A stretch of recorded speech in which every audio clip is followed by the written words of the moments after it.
Welcome to Wealth Wisdom. If you have ambitions to achieve financial success, please leave yes in the comment, and we are here to help you obtain insight and build wealth. The book we are going to share today is The Free Time Formula by Jeff Sanders. Getting the most out of your waking hours is about prioritization, rather than enjoying your free time. We often divide time into separate compartments. On one hand, there's the time we devote to the things we have to do, above all work. Once that's done, we get to enjoy our free time, or so the thinking goes. The problem, however, isn't that you don't have enough time off, it's that the very concept of free time is false. The reality is that you're already free to do whatever you want with your time. But wait, that can't be true. After all, you have your job and family, right? Well, yes, but when you get down to it, there's nothing really stopping you from quitting your job and leaving your family. It's just that most people don't. In truth, there's no such thing as free time. What you have are the hours of the day when you're not sleeping. And if you want to start getting the most out your time, you should be thinking about all your waking hours. That brings us to the first key point about time management: learning to prioritize and beat procrastination. But prioritizing is hard. Whether it's the overwhelming number of possibilities on offer or that impossibly long to-do list you carry around with you in your head, there are distractions lurking around every corner.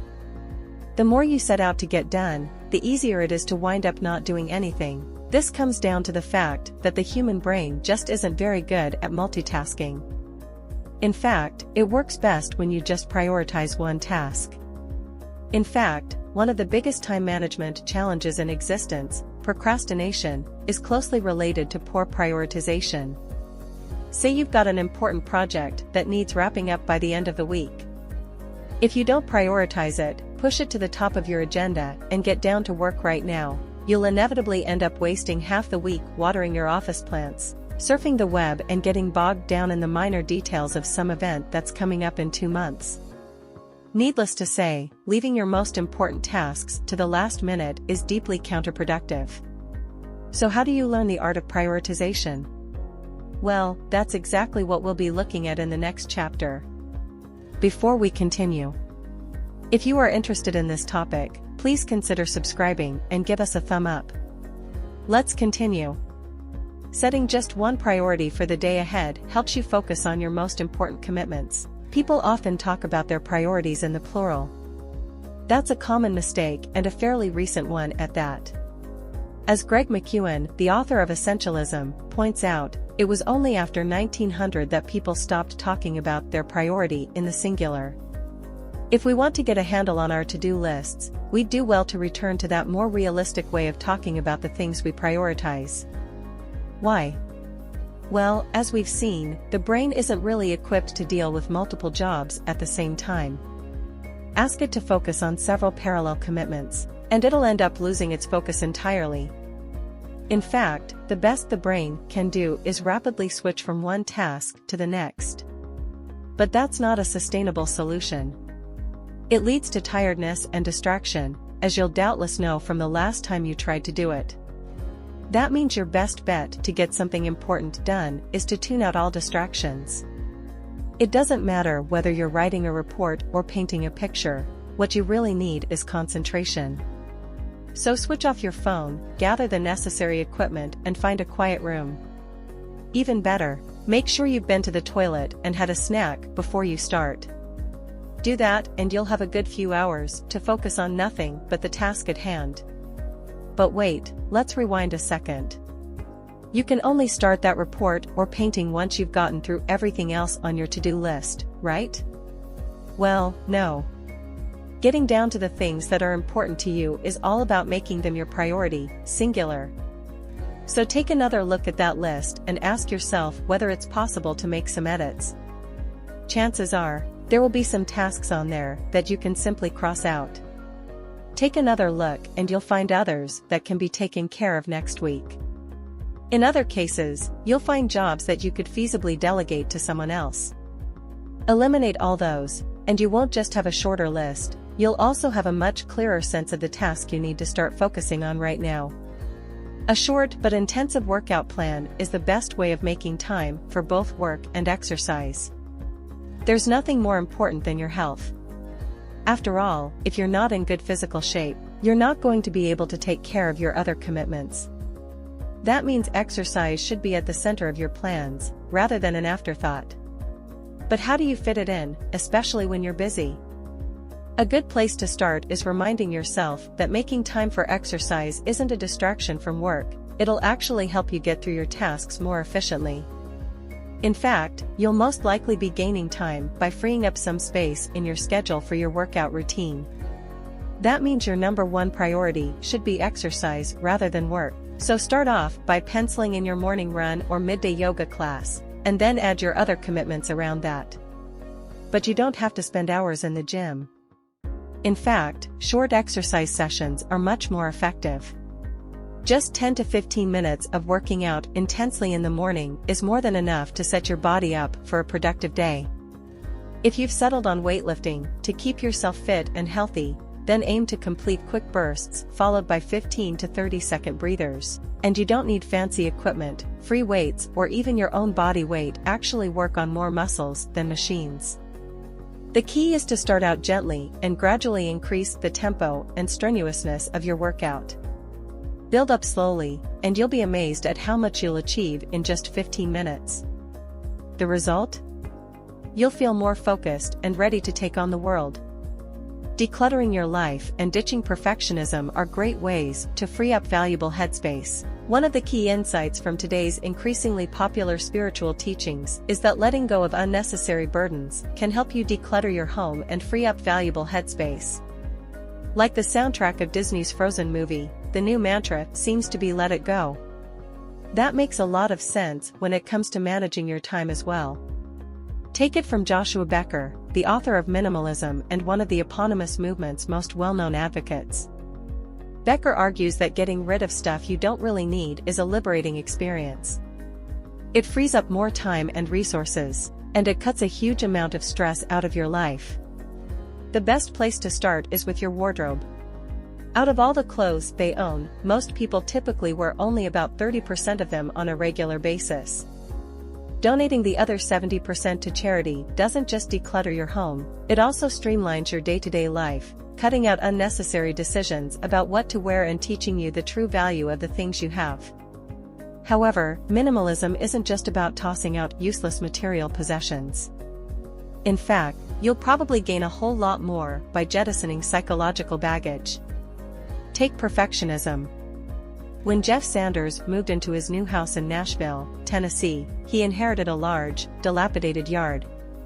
His next-door neighbor was a landscape architect and had lovingly crafted an exquisite lawn surrounded by carefully planted borders.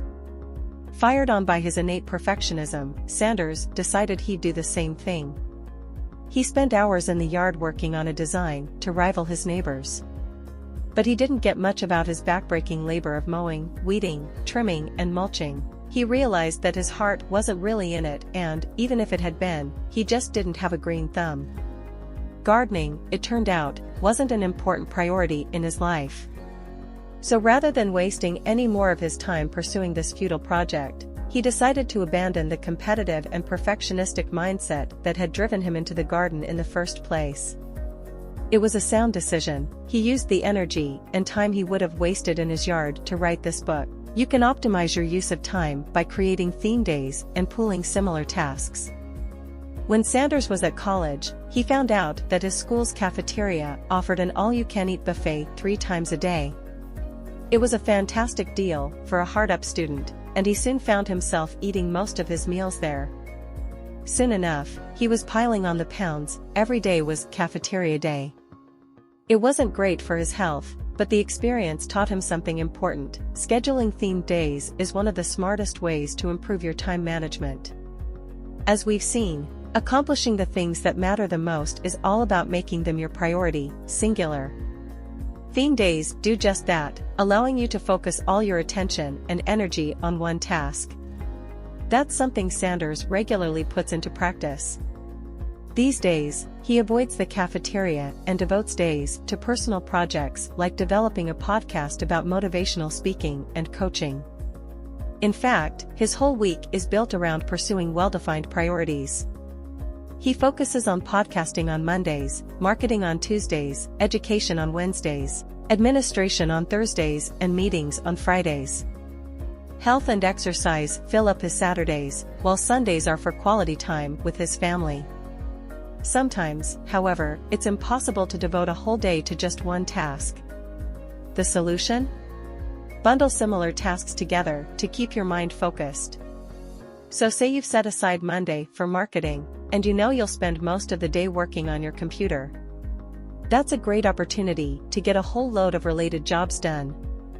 Writing emails and preparing presentations or promotional materials are all thematically linked, after all.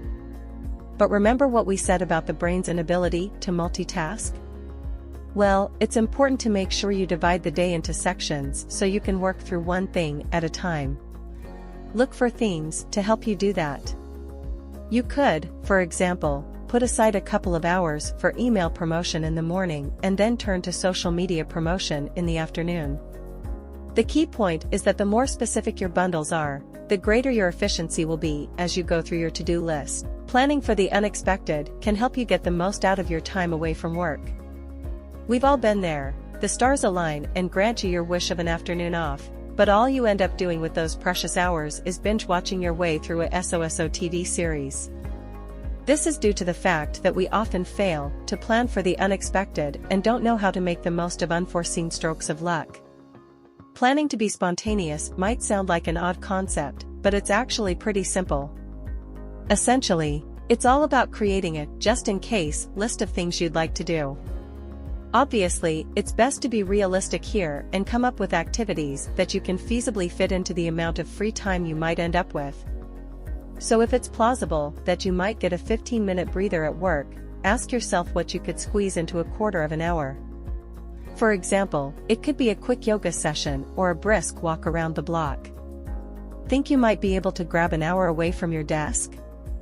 How about picking out a book you'd like to read and keeping it handy, just in case? If it's a full afternoon that might be about to open up, you could think about getting out of the office altogether and going for a swim or a bike ride.